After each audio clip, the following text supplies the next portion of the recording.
This is level 1 of the CFA program, the topic on ethics and professional standards, and the super long reading on guidance for standards 1 through 7 and ethics applications. Those of you who've looked at the reading know that it's almost 200 pages long. So what we've done is we have divided this very long reading into 7 recordings, one for each standard.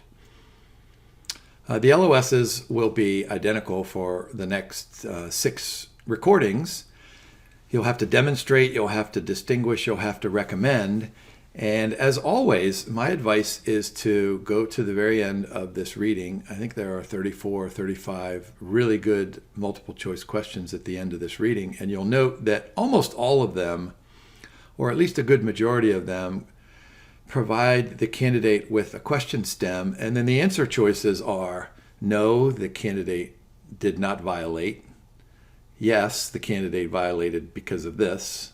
Yes, the candidate violated because of that.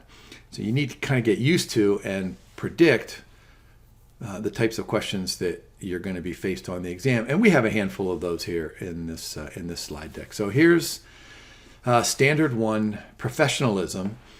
And the Institute has decided that professionalism has 4 components. So we'll talk about knowledge of the law. We'll talk about independence and objectivity. And remember, what we're supposed to do as good financial analysts is to represent a client. So any violations of that representation is probably called a misrepresentation. And then some kind of general conduct outlines. Here's the standard taken right out of the Standards of Practice Handbook. Notice we've bolded a couple of important phrases: comply with all applicable laws, rules, and regulations. And that, of course, includes everything that we're talking about today and over the next 6 recordings. But even better questions are what we have bolded there in the second part there: must comply with the more strict law, rule, or regulation. Now, remember, I've said this in previous recordings, that the Institute, they don't require, it doesn't require us to become lawyers or financial accountants or estate planners. They don't want us to be super experts in all of those, tangential fields that we run into. But what they do require us to do is to find out the answers when we don't know them. And so here's some good guidance here. Understand the laws and regulations in the jurisdiction. I mean, that just makes perfect sense. We don't need to know all of the laws, but we need to know who to ask if we don't know those laws. And then, of course, it's not sufficient just to know and understand the laws. We've got to comply with them. And then you hear me regularly say that this investments community is dynamic. And so there are all sorts of changes in laws or regulations. And so to some extent, you need to become a little bit of a political scientist to be able to gauge the flavor of political movements within different countries. Now, a couple of definitions here: applicable law that governs the members' or candidates' conduct. That should make perfect sense. But what the standard requires us to do is to follow the more strict law. And sometimes these code and standards that we're studying here, sometimes they're stricter and sometimes they're less strict. So you've got to follow the more strict kind of a rule or law.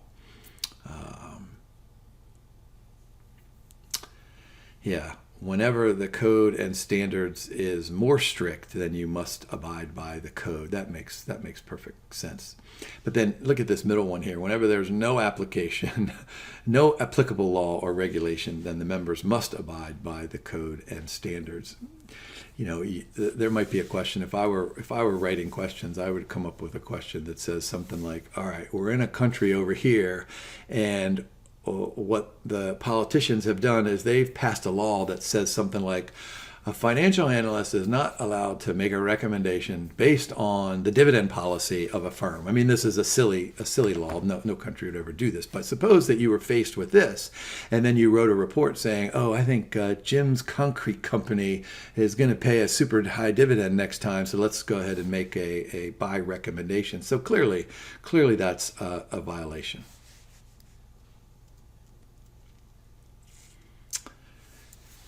Now, of course, the Institute is interested not only in our behavior, but the behavior of those that are around us. And so what we need to make sure we do is that we survey the landscape. I have a colleague at school that he calls this the N scan all the time, the environmental scanning. So we need to figure out what's going on around us immediately and then around us indirectly. And we need to make certain that we can observe and we can judge and we can evaluate any kind of illegal or unethical behavior. And then the Institute is requiring us to dissociate from that activity. So what does that mean? When the alleged perpetrator is a colleague, what we're asked to do is exactly what my mother suggested to me when I was just a young dude. And she would say, when you have a problem with one of the neighborhood kids, visit with them. So sit down and have a visit. So the Institute doesn't call it visiting time. They say direct discussions with the colleague. And then, of course, you can bring it to your supervisor's attention or other people in the firm. If it's a client, of course, we're going to have visiting time again. And then what can you do? I mean, most of the time, the client will say something like, "Oh, I wasn't aware of that," or "You know what? I can make the necessary adjustments in the future." But a lot of times, clients are going to say, "You know what? This is the way I do stuff." And so you can refuse to advise that client, and you can go to your supervisor and say something like, "You know what? I'm out. I'd like to go somewhere over there." Now, if it's the employer, then it gets a little bit more complex. Of course, we're going to have visiting time, but then we're going to do some things that are probably a little bit more extreme, one of which is to say something like, "Look, I don't want to have anything to do with this report or this recommendation or this document, or I'm not happy with the relationship between these clients and the supervisor or some of my colleagues." And so we can just take our names off of any of those documents. And then in the extreme, we can say, "You know what? I think I'm better off somewhere else."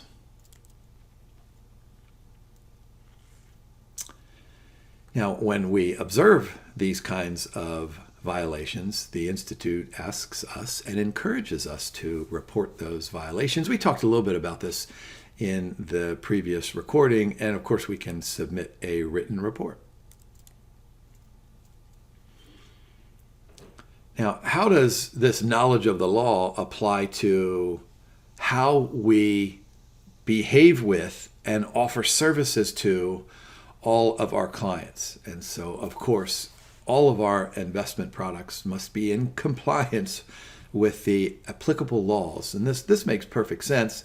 Of course, just think about the vast universe of mutual funds and hedge funds. Forget about all the other stuff out there that we study, but those two have very specific kinds of outlines in their prospectus that says something like, "Okay, I'm going to have a mutual fund, send me your money, I'm going to invest in pharmaceutical stocks," right? So there we go. We've filed that with the SEC.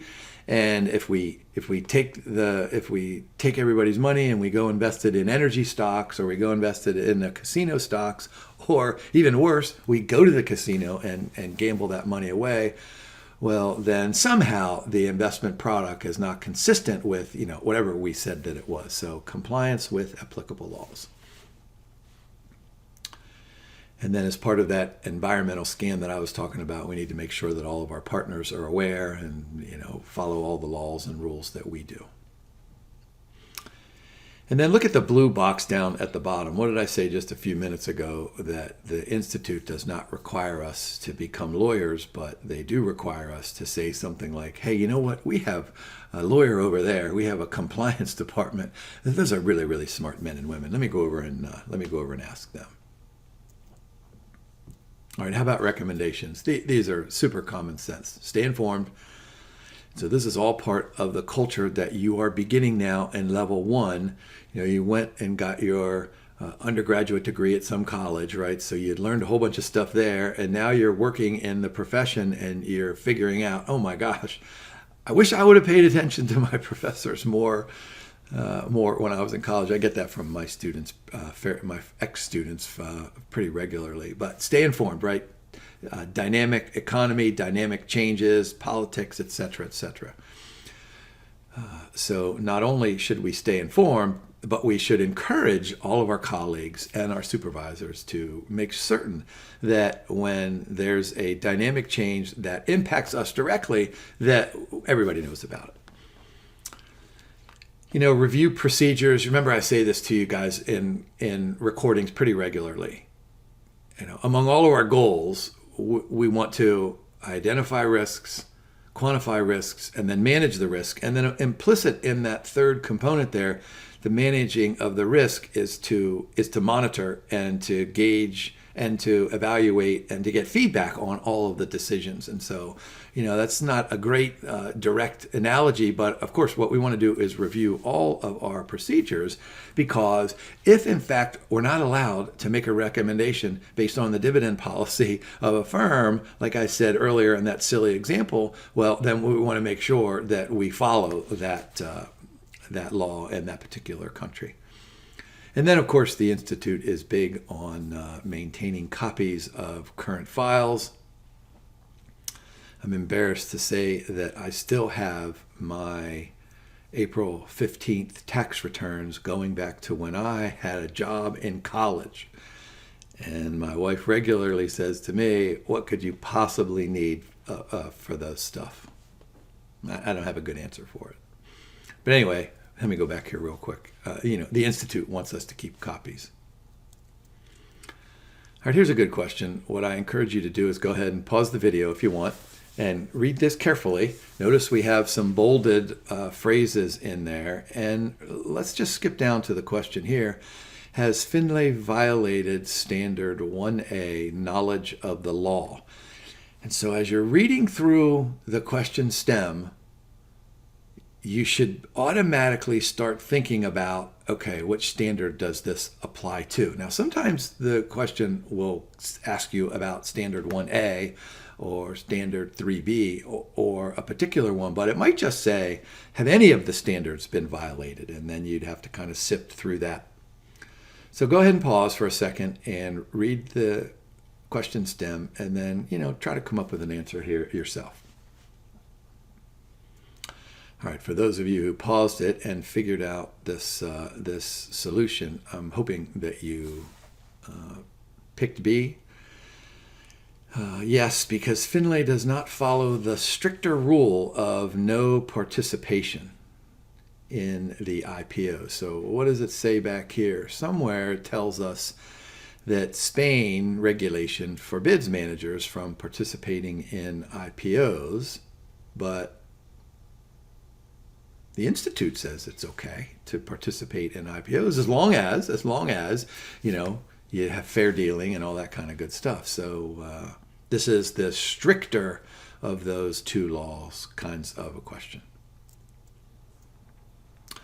All right, how about the second component here, independence and objectivity? Here's the example that I give students all the time. Suppose that you are an analyst for one of the ratings agencies, and I'm Jim, and I own my own concrete company, Jim's Concrete Company, and I'm issuing a bond, $1 billion in bond because I want to do a bunch of stuff with my firm. I found a bunch of positive net present value projects, and you're going to assign a rating to my bond working for one of these ratings agencies. So I invite you to my headquarters, and I pick up the phone and I call you and I say something like, you know what, it'd be great if you could come visit us. next week, and you say something like, well, you know what, my children have a soccer practice, and my son has a basketball game, and my daughter has a dance recital, and it's my wife and I, or my husband and I, anniversary, and I got all this stuff going on, and I say, hold on a second, this is what I want you to do. On Monday night, I want you to go out to your street, and I'm going to fly our jet, and I'm going to land it right on your street. I'll pick you up. We'll fly you to headquarters. You can meet all of us. We'll do lots and lots of fun stuff. You'll get to see my concrete operations. You'll talk to the people on that side of the supply chain, talk to people on that side of the supply chain. And by the way, do you like soccer? There's a big soccer game. We can go to the soccer game in the afternoon, and then the next day, there's a PGA golf tournament. We can go watch the golf tournament, and I'll promise you, I'll have you home by your daughter's dance recital or whatever. And so you come and you do all this, and when you leave, what are you thinking? You're thinking, boy, that Jim, he was just a super nice guy. I'm going to give him a AAA rating. And so what does the bolded say here? Must not offer, solicit, or accept any gift, benefit, compensation, or consideration that will compromise their independence and objectivity. So no matter what you see in Jim's concrete firm, it's tempting for you to say, boy, that Jim was a nice guy. I'll give him the benefit of the doubt. All right, so what's the guidance on this here, right? Maintain independence and objectivity. And so clearly there are violations going on at all different levels in me flying you from your home to my headquarters. And so we need to be super careful about any gifts that we receive, job referrals. We need to concern ourselves with favorable reports. One of the interesting things, and I think this is a change, but I don't have a greatest memory, in the 20 some years or so I've been doing this. But I think the old time guidance was that you needed to get approval from your supervisor beforehand. But suppose that you're on, some kind of a research trip, and your client, or me, let's say Jim's concrete company, I say, let's go to lunch, and so we go to lunch, and you pay for your lunch, right? I pay for mine, and that's probably okay. It's always better to pay for it than worry about having a violation. But on the way back to the office, I say, oh, I have 2 tickets to the baseball game this afternoon. Let's go watch the baseball game. We can meet some of our clients. We can do a little bit of work over there. Here are the baseball tickets, and they're, regular outfield seats. So, you probably don't have time to call your supervisor or try to get approval. And so all you really need to do is disclose this to anybody who's relevant. All right, how about recommendations? We want to protect the integrity of the opinions, right? I've said this to you before. I try to teach this to my children. You either have integrity or you don't. If you have integrity in small things, then you'll have integrity in large things. And so when you put together a report and you sign your name at the bottom of the report, when you sign your name, you're signing your reputation at the bottom of that report. And so you don't want to say in the report, I recommend that you buy Jim's bonds because he's a really, really nice guy. We don't want to have anything like that. Create a restricted list. I mean, this is super important. Restrict special cost arrangements. These should make perfect sense. Limit gifts, restrict investments, and review procedures. And by the way, the Institute is really big on not only self-monitoring, but other types of monitoring and feedback, and always reviewing procedures. This is what we do in the academic world all the time. In fact, I was at a meeting yesterday where we were talking about assessment, and we were trying to figure out exactly what all the steps are in the assessment. And the one we talked about yesterday was, closing the loop. And that was a pretty critical step in this whole procedure and this whole process. And so the Institute, they love reviewing procedures.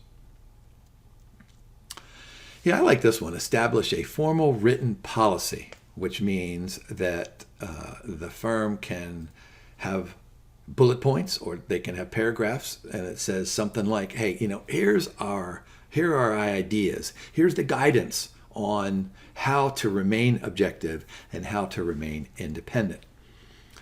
And then this last one here is, of course, consistent with what I've said before. We don't need to be lawyers, but we need to know a lawyer. All right, let's look at an example question here under Standard 1B, Independence and Objectivity. I encourage you to go ahead and pause the video, read the highlighted phrases. And by the way, I always tell my students that when you're reading a question, you have your pencil there, so it's probably good to underline or circle some important words or phrases in there.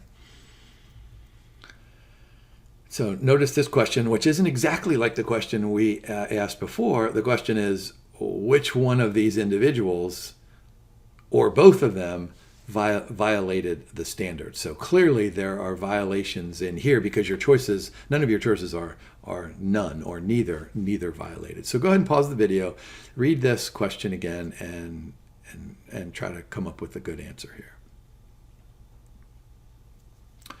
All right, those of you who are rejoining us here, correct answer is C. I hope you got that. Both Martinez and Yang are in violation because there's an influence in Yang's decision-making, and then the whole accepting of the gifts to impair independence and objectivity. All right, how about misrepresentation? So this relates to investment analysis, recommendations, actions, or other professional activities. All right, so what does misrepresentation involve? So what are their guidance? So what we don't want to do is we don't want to omit relevant information. Of course, look, when we're performing some type of a research analysis, we're going to come up with, here, let me just give you a box, right? So here's all the stuff that we come up with. Here's all the inputs. And remember, those inputs are going to be vast. They could include anything that we've discussed so far here in level 1 plus level 2 plus level 3 stuff. So this is a huge box. So you got tons and tons of stuff shoved into this box. And whether or not you've done a top-down or bottom-up, or whether you've done a security analysis or interest rate risk analysis, whatever it is, you're going to have to decide which pieces of those information are relevant, which ones are irrelevant. But in the relevant information, you need to figure out which ones are, I don't want to use it, I'm going to make up a word, super relevant, or just kind of slightly relevant. But what we need to make sure is that we put all of that information inside of a report or inside of any kind of a document that we put together. And then when we take this box and we don't want to take the box and start squeezing it and massaging it and manipulating it and say something like, oh, take this thing here and this thing here and this thing here. I'm going to manipulate the facts. We don't want to do that. There are great stories from the 1920s. You guys know this was called the Roaring Twenties. We had surging stock markets before the 1929 stock market crash. But there were lots and lots of individuals who would go ahead and buy some shares of stock, and then they would walk around Manhattan and say, oh my gosh, Jim's Concrete Company, wait till you hear about what a great guy Jim is and what a great company. And so the stock price would go up, and then all these individuals would sell. And these are probably, if you know anything about history, these were wealthy individuals back then, and they got even more wealthy. And then, of course, it all crashed at the end of 1929. Members are prohibited from guaranteeing returns. This is a great question on the exam, where you have an analyst who puts out some kind of a marketing report and will say something like, you know what, I'm really, really good. I've done this in the past, and I'm probably going to do it in the future. And so I think the Institute would probably avoid using the word, I guarantee that I can get you 20%. That terminology on an exam, but it'll sound something like that. Of course, falsifying performance records is prohibited. Yeah, social media channels should not be abused. What did I say to you in that previous recording? Now, I know social media is super important for the investments community, but I don't have a presence on social media. Plagiarism is strictly prohibited. Of course, this is what I tell my students, and this is what I'll tell you, is that, you know what, if you're not quite sure, just go ahead and cite the author. Oversighting a source is not a violation. All right, some recommended procedures here. Written list of the firm's services and qualifications, listing the qualifications of each member, third-party information verification, updating web pages, and developing a plagiarism policy. Remember that when we list the qualifications of each member, you can't say something like, okay, here's Jim, comma, CFA. He's super smart because he passed all 3 levels of the exam and he made 100% on every exam, so he's going to do a great job in managing your portfolio. I'm guessing there's somebody out there that made 100% on the exams, but I clearly was not one of them. All right, how about an example question here for misrepresentation? All right, go ahead and pause the video. Make sure that you read this very carefully. This question here goes back to, I think, that first one. So has Klein violated Standard 1C misrepresentation? Notice the choices, a no because of this reason, a yes because of this reason, a no because of this reason.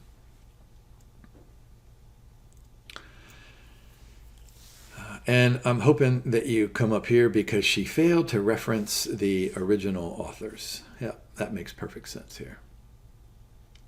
Notice that in the question stem, the without acknowledging, we've bolded that. So, it's kind of an obvious standout part of the question stem, but it won't be bolded when you take the CFA exam.